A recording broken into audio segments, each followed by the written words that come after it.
baik. Kan tengah hari. Kau nak? Sini. Kau nak barang? Dah sampai ni. Jom. I'm coming. Come. Let's go.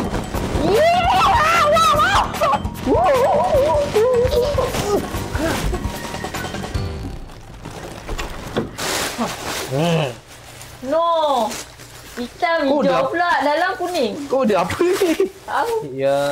aku order je. Apa? Kau betul tak dunia kerip. Buka. Buka. Nanya dalam hati. Sulu. Cocok Nyaman. terus. Kau. Aku punya.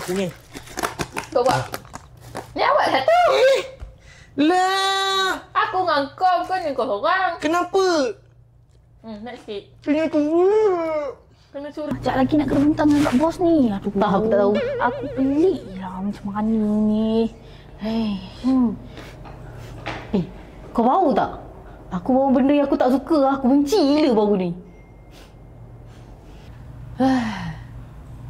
Sedap betul makan time-time macam ni. Betul lah kau nak. Kan? Aku setuju tu.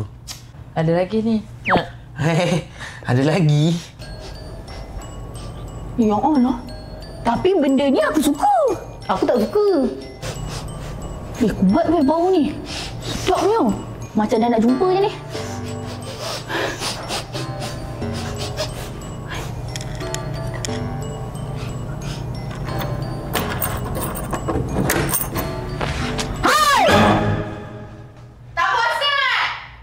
Mana ada? Siti, jangan tuduh marhaban macam tu. Nampak ni? Kami ni tengah kemas stok. Tak baik cakap tolong macam tu.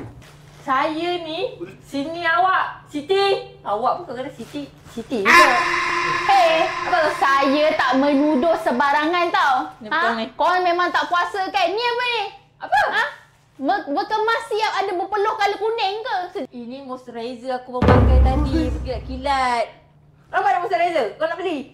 Moisturizer apa colour kuning? Kau jangan kau korang berdua. Moisturizer butter. Kan ada warna kuning ni. Tak elok. Tidak aku rasa. Hai, what? Astagfirullahaladzim!